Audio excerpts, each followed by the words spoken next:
Assalamualaikum warahmatullahi wabarakatuh. Perkenalkan, saya Pinoldianto SPD, calon guru penggerak Angkatan 7 Kabupaten Solo Selatan.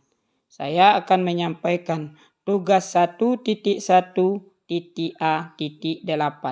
koneksi antar materi, kesimpulan, dan refleksi modul 1.1. Ki Hajar Dewantara lahir di Yogyakarta pada tanggal 2 Mei 1889. Beliau merupakan seorang tokoh yang berjuang tanpa tanda jasa memerdekakan Indonesia. Pengabdian yang beliau berikan begitu besar terhadap bangsanya, terutama di bidang pendidikan. Untuk menghormati perjuangannya, setiap tanggal 2 Mei diperingati sebagai Hari Pendidikan Nasional dan beliau diberi gelar Bapak Pendidikan Indonesia. Pada zaman kolonial, pendidikan hanya untuk kalangan elit dan bangsawan, sedangkan untuk pribumi biasa hanya bertujuan untuk memperoleh tenaga atau buruh yang murah. Bisa menulis dan membaca saja sudah bisa menjadi juru tulis di perusahaan koloni.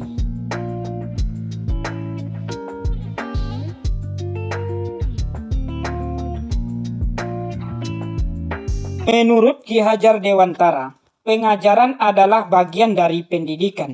Pengajaran merupakan proses pendidikan dalam memberi ilmu atau berfaedah untuk kecakapan hidup anak secara lahir dan batin. Sedangkan pendidikan memberi tuntunan terhadap segala kekuatan kodrat yang dimiliki anak, agar ia mampu mencapai keselamatan dan kebahagiaan yang setinggi-tingginya, baik sebagai seorang manusia maupun sebagai anggota masyarakat. Hal terpenting yang harus dilakukan seorang guru adalah menghormati dan memperlakukan anak dengan sebaik-baiknya, sesuai kodratnya. Melayani mereka dengan setulus hati, memberikan teladan, ing ngarso sung tulodo, membangun semangat, ing madio mangun karso, dan memberikan dorongan tut uri handayani. Begitu tumbuh kembangnya anak.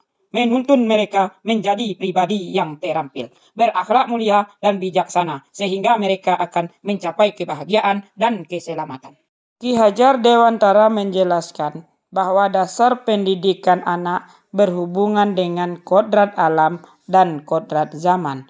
Kodrat alam berkaitan dengan sifat dan bentuk lingkungan di mana anak berada, sedangkan kodrat zaman berkaitan dengan isi dan irama.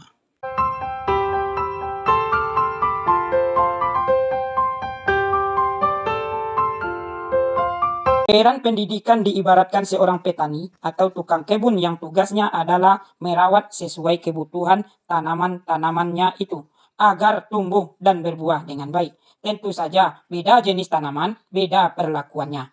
Artinya bahwa kita seorang pendidik harus bisa melayani segala bentuk kebutuhan metode belajar siswa yang berbeda-beda. Kita harus bisa memberikan kebebasan kepada anak untuk mengembangkan ide, berpikir kreatif, mengembangkan bakat atau minat siswa. Tapi kebebasan itu bukan berarti kebebasan mutlak. Perlu tuntunan dan arahan dari guru supaya anak tidak kehilangan arah dan membahayakan dirinya.